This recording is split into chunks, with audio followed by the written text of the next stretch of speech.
The company that this video was sponsored by was either kind enough, innocent enough, or foolish enough to give me 100% freedom on what I'm about to say about these products. Like, they already paid me before this video's even gone public, so what you're getting from me is fully 100% honest review. Greetings! Are you in the market for a new gaming controller, or are you looking for a way to flex on some nerds in the Switch version of Apex Legends or other competitive shooter games that a Nintendo controller just really doesn't support that well? Well, this, shing, sparkle sparkle, is the Elitist S gaming controller and R100 adapter, and I would like to tell you how you could use it to get a competitive edge on the plebeians who don't have one. Let's start with the controller. Unfortunately, I don't have that much to say.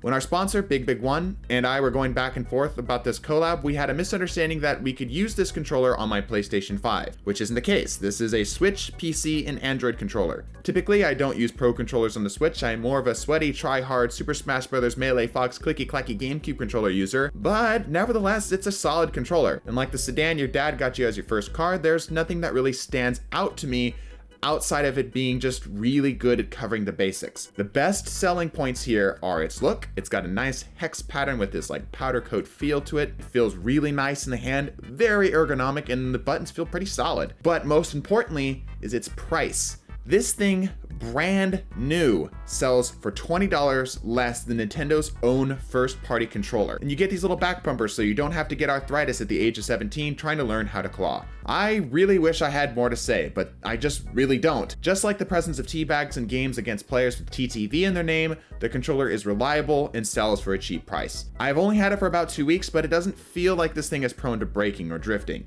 All of the buttons and sticks feel really firm with a good mechanical supporting elements under the hood. I could end up eating my words on that, so I'll keep you updated in the comment section if something changes. The item that really sold me, BIGBIG WON severely undersold me on, was their R100 adapter. This thing is really, really cool. And to remind you, I'm not getting paid to sell this to you. I'm getting paid to give you my opinion. This little adapter allows you to pair virtually any Bluetooth controller to any system that supports a USB. So you want to create an abomination against God and use a PlayStation 5 controller on your Nintendo Switch?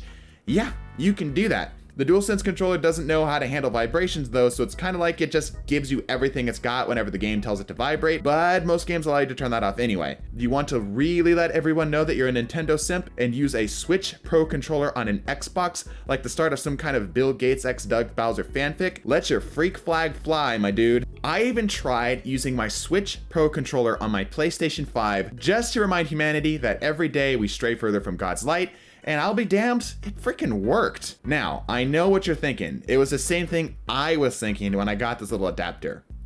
Can I use the Jungle Beats bongo controller to play Destiny?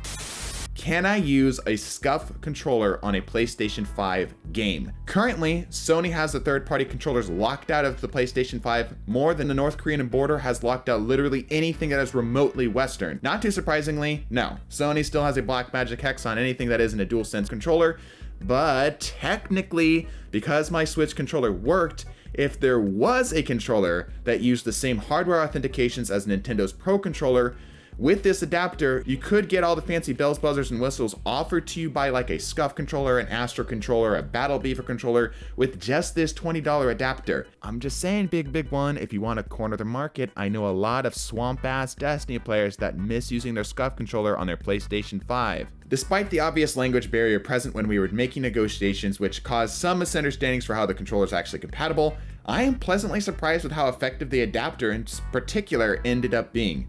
The controller was quite good too, it was just unfortunately not something I was really in the market for. But maybe you are. If you are interested in getting your hands on either product here, the link to their official site as well as their Amazon site is in the description. They are very nice people and they were very generous to be willing to support me and do this product review in the way that they did. Like I said, paid all up front, it was really cool. I know this is a bit outside the norm for us, but I hope you'll enjoy this content anyway. Subscribe if you're new and let me know if you like my animations. Maybe I'll do more of them. Bless your faces and deuces.